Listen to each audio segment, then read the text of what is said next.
우리가 기도하는 곳에 가다가 점치는 귀신 들린 여종 하나를 만나니 점으로 그 주인들에게 큰 이익을 주는 자라. 그가 바울과 우리를 따라와 소리질러 이르되, 이 사람들은 지극히 높은 하나님의 종으로서 구원의 길을 너희에게 전하는 자라. 이같이 여러 날을 하는지라 바울이 심히 괴로워하여 돌이켜 그 귀신에게 이르되, 예수 그리스도의 이름으로 내가 네게 명하노니 그에게서 나오라. 하니 귀신이 즉시 나오니라. 여종의 주인들은 자기 수익의 소망이 끊어진 것을 보고 바울과 실라를 붙잡아 장터로 관리들에게 끌어갔다가 상관들 앞에 데리고 가서 말하되, 이 사람들이 유대인인데 우리 성을 심히 요란하게 하여 로마 사람인 우리가 받지도 못하고 행하지도 못할 풍속을 전한다. 무리가 일제히 일어나 고발하니 상관들이 옷을 찢어 벗기고 매로 치라 하여 많이 친 후에 옥에 가두고 간수에게 명하여 든든히 지키라 하니, 그가 이러한 명령을 받아 그들을 깊은 옥에 가두고 그 발을 착고에 든든히 채웠더니 한밤중에 바울과 실라가 기도하고 하나님을 찬송하며 죄수들이 듣더라. 이에 갑자기 큰 지진이 나서 옥터가 움직이고 문이 곧 다 열리며 모든 사람이 매인 것이 다 벗어진지라. 거룩한 주일 예배에 오신 여러분을 주님의 이름으로 사랑하고 축복합니다. 목사는요, 교인들 얼굴 보는 거 좋아합니다. 여러분들 자주 보여주세요. 우리가 온라인으로 또 우리가 익숙해져 있는 현실이지만 우리가 함께 모여서 기도하고 교제하는 것이 주님의 아름다운 축복임을 우리가 다시 한번 깨달아야 되지 않나 생각해 봅니다. 우리 옆분들과 인사할까요? 얼굴을 보니까 참 좋습니다. 인사하시 바랍니다. 얼굴 보니까 참 좋습니다. 인사하시 바랍니다. 그리고 얼굴 좀 자주 보여주시기를 부탁드리겠습니다. 한 사람의 인물을 소개할까요? 요즘 이제 연말이 되면 항상 온라인에서 또 현장에서 하는 다니엘 기도회가 있습니다. 다니엘 기도를 제가 이제 온라인 유튜브로 통해서 보는데요. 11월 11일에 한 집사님이 나와서 간증을 하더라고요. 김희아 집사님입니다. 이 제목이 뭐죠? 삶의 힘은 감사입니다 라는 제목이잖아요. 여러분, 이분의 얼굴을 보면서 감사가 넘쳐날 것 같습니까? 여러분, 이분의 모습을 보세요. 어렸을 때, 태어났을 때부터 이 얼굴에 큰 점이 있어가지고 부모님으로부터 버림을 받아서 보육원에서 자랍니다. 인생이 참 힘든 인생이죠. 그러면서 또 돈을 열심히 또 일을 해서 모으기도 하고 해서 어떻게 하면 이 수술을 받아서 치료받을까. 그래서 80년대 이제 최초로 우리나라 레이저가 들어와서 뭐 한 번 레이저 쏘이는데 몇십만 원이 들면서 치료를 해도 낫지 않는 거예요. 너무나도 안타까운 거죠. 그래서 이분이 이 내용을 여러분들에게 다 설명하면 좀 길어지니까 여러분들이 꼭 한번 유튜브를 통해서 이 김희아 집사님의 간증을 보셨으면 좋겠어요. 이분이 마지막 이제 간증 마지막 부분에 이제 은혜라고 하는 찬양이 있어요. 송경민 목사님이 쓴 곡인데요. 이 곡을 팸플룻으로 연주를 하고 마지막에 이렇게 하면서 결론을 내더라고요. 삶의 힘은 범사에 감사입니다 라면서 끝을 맺더라고요. 저는 여러분들이 오늘날 우리들이 살아가는 삶 속이 보면 어떻게 보면 당연한 것이라고 생각했던 것들이 많이 사라졌잖아요. 그런데 이 당연한 것들이 사라졌다라고 생각했을 때 우리가 이 정말 나에게 교제하고 나누고 만날 수 있다는 것이 큰 축복이었는데 우리가 너무 잊고 살았구나. 다시 한번 되새기는 시간이 되었으면 좋겠고, 또 여러분들이 정말 우리들 가운데 내 힘의 원천은 감사임을 여러분들이 명심하는 이 절기, 또 이 11월이 되시길 간절히 축원합니다. 사실 감사란 깨닫고 느껴서 표현하는 거겠죠. 은혜 받은 사람이 감사한 마음이 또 우러나와서 자발적으로 표현하는 것이 감사겠죠. 그런데 은혜를 베푼 사람이 은혜를 받은 사람들에게 야, 너 나한테 감사해 라고 명령한다는 것은 뭐 적절치 않아 보입니다. 그런데 이 말씀을 이해할 수 있게 된 계기가 인터넷에서 한 글을 읽었어요. 어떤 글인가요? 이 글에 보니까 사무엘 라이보비치라고 하는 변호사가 있었습니다. 이 변호사가 이제 사형수들을 무료로 변호를 해주었어요. 또 억울하게 또 사형수가 된 사람도 있기 때문에 무료로 이제 봉사 차원에서 이렇게 사형수들을 변호를 해주었다고 합니다. 근데 이분이 인터뷰를 했는데 이런 말을 했다고 하더라고요. 저는 평생 동안 무료 변호를 통해서 78명의 사형수를 죽음으로부터 건져내었습니다. 그러나 그 어느 누구로부터 두 단어를 들은 적은 없습니다. 그 두 단어가 뭐냐면 땡큐였습니다. 이 변호사는 사형수들은 누군가가 자기를 위해서 헌신해서 또 수고해줘서 고맙다는 말을 이렇게 하지 않더라는 거예요. 고맙게 여기지 않는 것인지 고맙다는 말을 할 줄 모르는 것인지 어쨌든 이들은 감사할 줄 모르더라는 것입니다. 그래서 섭섭하기도 하고 안타깝기도 했다라는 말을 했습니다.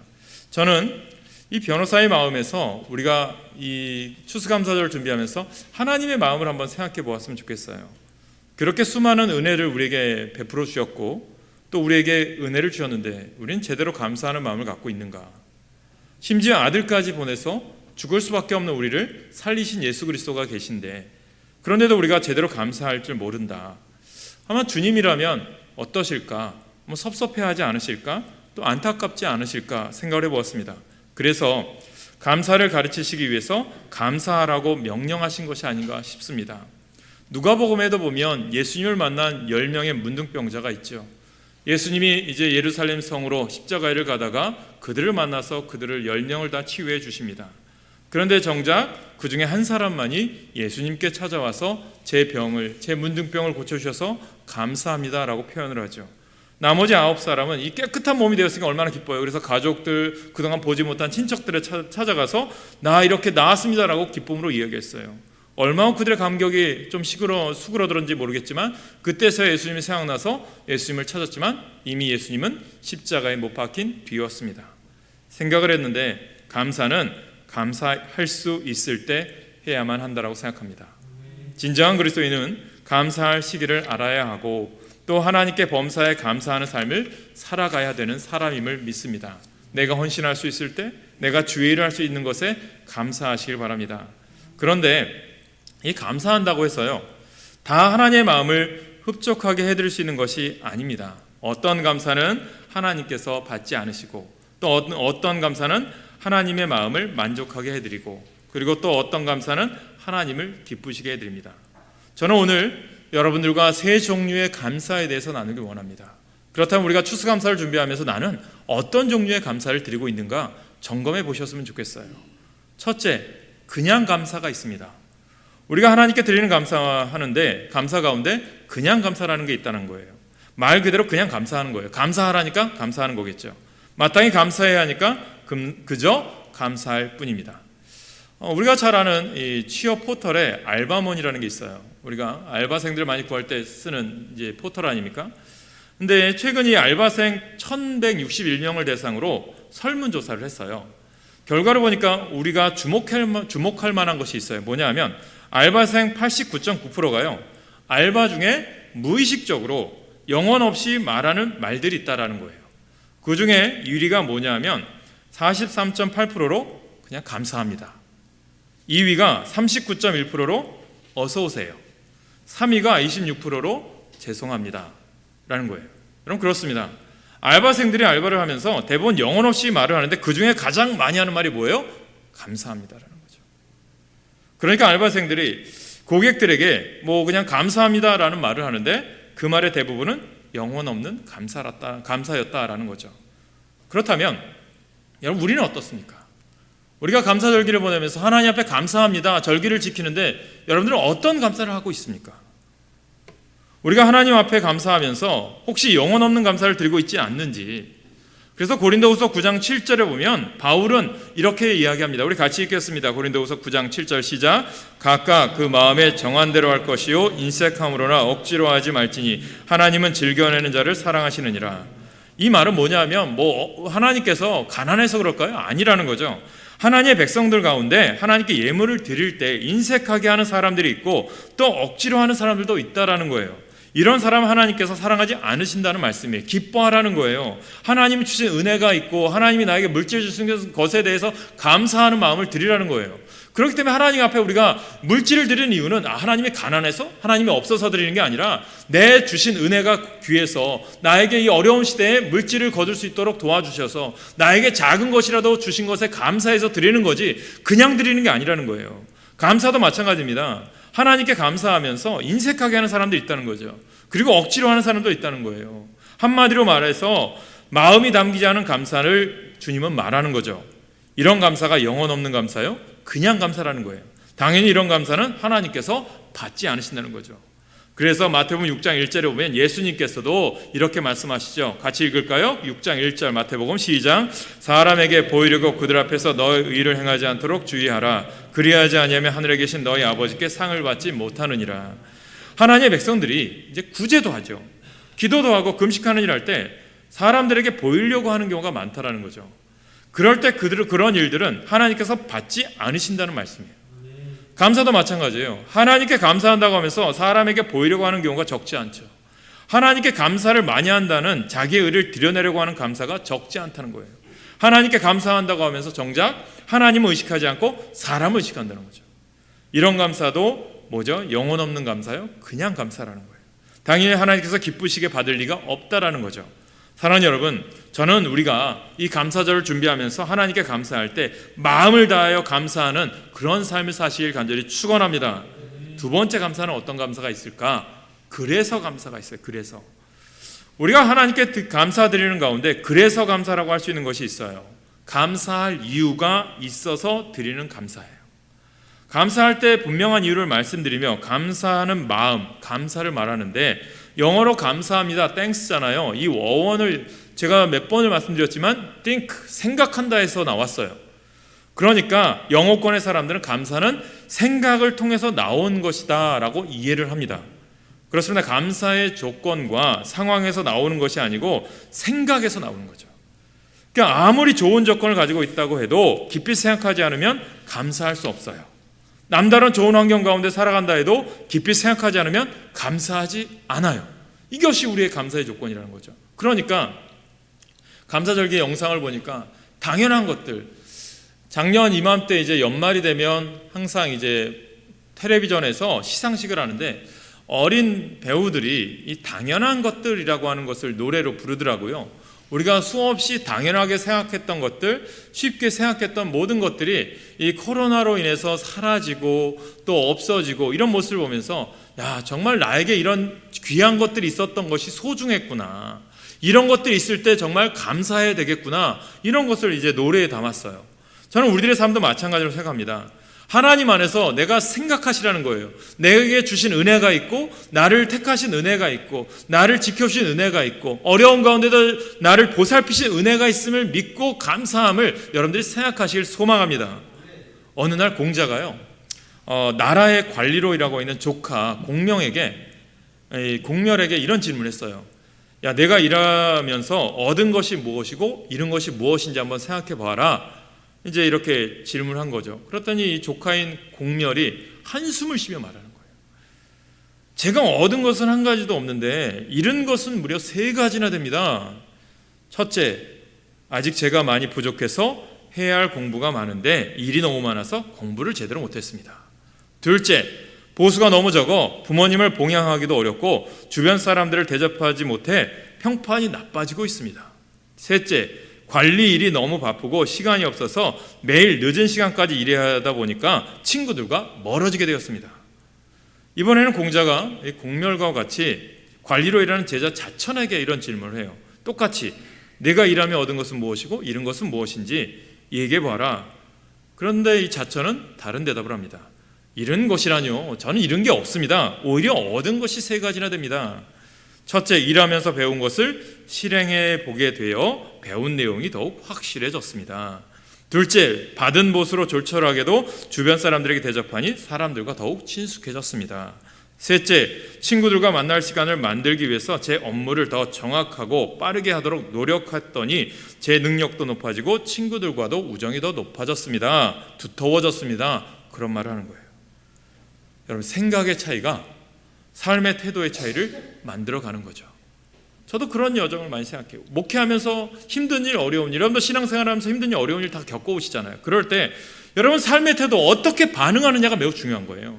어떤 일이 있을 때 믿음으로 반응하느냐, 신앙으로 반응하느냐, 이것이 우리에게 정말 중요한 거죠. 그 삶의 모습이 드러난다는 거죠. 같은 일을 겪으면서도 어떤 사람은 불평을 하고 또 어떤 사람은 감사를 합니다. 어두운 생각을 하는 사람은 불평거리만 보게 되고요, 밝은 생각을 하는 사람은 감사거리를 찾게 될 줄로 믿습니다. 저는 여러분들이 이 시대 속에서 감사거리만 넘쳐나시길 간절히 축원합니다. 그래서 역대상 17장에 보면 다윗의 감사 기도가 나와요. 어떤 기도냐면 다윗이 이 감사 기도를 드리게 된 배경이래요. 자신이 이제 자신의 다윗성을 건축하고 나니까 자신의 마음에 걸리는 게 하나 있는 거예요. 뭐냐 하면 하나님의 법궤가 있는 성막인 거죠. 성막이 언제 지어졌냐면 광야 시절에 세워진 거 아닙니까? 천으로 인해서 세워지고 지성소와 이런 것들이 다 구분되어 있지 않습니까? 자신의 성은 튼튼하게 세워졌는데 하나님의 성전이 세워지지 않으니까 안타까운 거죠. 그래서 하나님, 제가 성전을 세우겠습니다. 성전을 아름답게 세워서 이스라엘 백성들이 그곳에 와서 하나님과 교제하고 나누고 하나님께 예배하는 삶을 우리가 살겠습니다라고 하면서 제가 성전을 짓겠습니다라고 고백을 해요. 근데 나단 선지자가 이 다윗의 마음을 보고 너무나도 감사했던 거죠. 그래서 감동이 되어서 나단 선지자가 그렇게 하라고 했어요. 그런데 그날 밤에 하나님께서 나단 선지자에게 임하신 거예요. 다윗에게 전화를 하면서 이런 말을 한 거죠. 뭐죠? 요지는 거절입니다. 다윗이 성을 짓지 말게 하는 거죠. 성전을 짓지 못하게 하신 거죠. 그러나 하나님께서 다윗의 마음을 받으셨는지 다윗 왕조를 세워주시겠다고 약속하셨고 다윗의 아들 가운데 왕이 된 사람이 성전을 짓게 하겠다, 그렇게 약속하시죠. 아마 세상 사람들 같으면 내가 하고 싶은데 못하게 되니까 얼마나 안타깝고 어떻게 보면 실망했겠습니까? 그런데 다윗이요, 이 나단 선지자로부터 이런 소식을 듣고 난 이후에 역대상 17장에 보니까 하나님께 감사하는 기도를 드려요. 자신의 소원이 거절당했어요. 자칫 어두운 생각할 수 있는 상황이에요. 그래서 불평할 수도 있어요. 그러나 다윗은 밝은 생각을 합니다. 왜 그랬습니까? 여호와 하나님이 함께 하심을 믿었기 때문이죠. 그래서 16절, 역대상 17장 16절 이런 고백을 하죠. 우리 같이 읽겠습니다. 시작. 여호와 하나님이여, 나는 누구이오며 내 집은 무엇이기에 나에게 이에 이르게 하셨나이까. 다윗은 하나님께서 거절하신 것보다 자신에게 은혜 주신 것을 더 기억하고요, 하나님이 나를 통해서 이루어질 일, 내 자손을 통해서 이루어질 일들을 보면서 감사했습니다. 거절하신 것도 하나님의 뜻이 있으시니 하나님께 맡기고 자기의 생각지 못했던 왕조를 세워주시겠다는 말씀에 그는 집중을 합니다. 하나님의 뜻이 있어서 나의 기도를 거절하신 것도 감사한 거죠. 저는 여러분들이 정말 기도하고 부르짖을 때 하나님 때로는 우리의 기도가 안 응답되는 것처럼 느끼지만 하나님이 허락하지 않은 이유도 있는 거예요. 하나님이 나에게 기도를 더 하게 하시게 하고 하나님이 이것을 통해서 나에게 깨닫게 하신 은혜가 있음을 믿으시길 간절히 소망합니다. 그래서 우리가 항상 추수감사할 때 부르는 찬송가에 보면 장미꽃 가시도 감사, 응답 거절하신 것도 감사, 이런 찬양이 있잖아요. 저는 여러분들의 삶 속에서 항상 응답하는 것만 감사가 아니라 어떤 상황에서도 어떤 일이 있어도 감사가 넘쳐나시길 간절히 축원합니다. 유천열 집사님에 대해서 중보기도 해달라고 제가 부탁을 했잖아요. 임수희 집사님하고 통화를 했어요. 문자를 했죠. 통화도 하고 문자를 하면서 힘내세요 했더니 이분이 이렇게 문자 답장이 왔어요. 일찍, 그래도 이렇게라도 암이 일찍 발견돼서 감사합니다라고 얘기했어요. 여러분, 이게 고백이 나올 수 있을까요?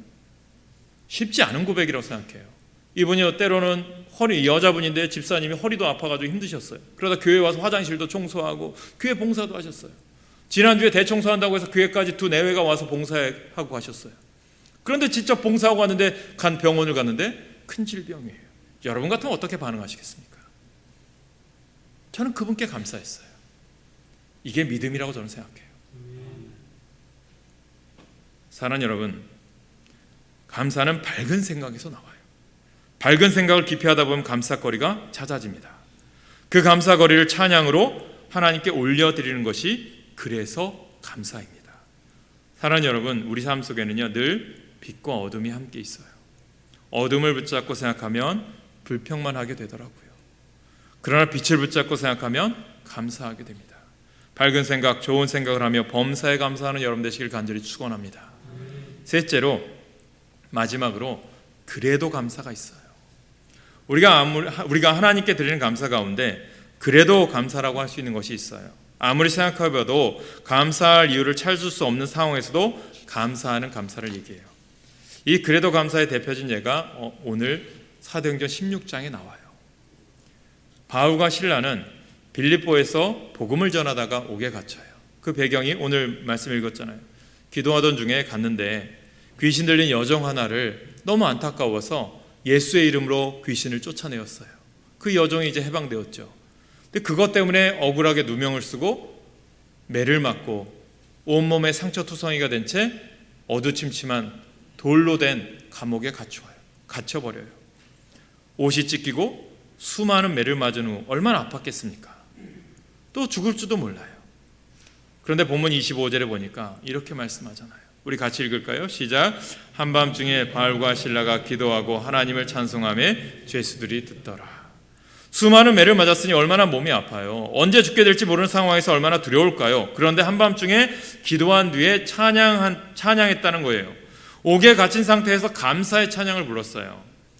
오늘 봉독한 말씀을 깊이 묵상해 보니까 이 빌립보 지역을 가보니까 감옥이 있어요. 그 감옥에 이제 바울과 실라가 갇혔던 터라고 얘기하는데 뭐 요즘처럼 뭐 다 되어 있을까요? 뭐 화장실이 있었겠어요? 뭐가 있겠어요? 조명이 있겠습니까? 깜깜하고 어두침침하고 벌레도 얼마나 많았겠습니까? 그곳에서 바울이 갇혀 있다는 생각해 보니까 여러 가지 생각이 들었어요. 알다시피 빌립보 지역이 어떤 지역입니까? 바울이 2차 전도 여행 때 유럽으로 건너와 첫 번째 복음을 전한 지역이에요.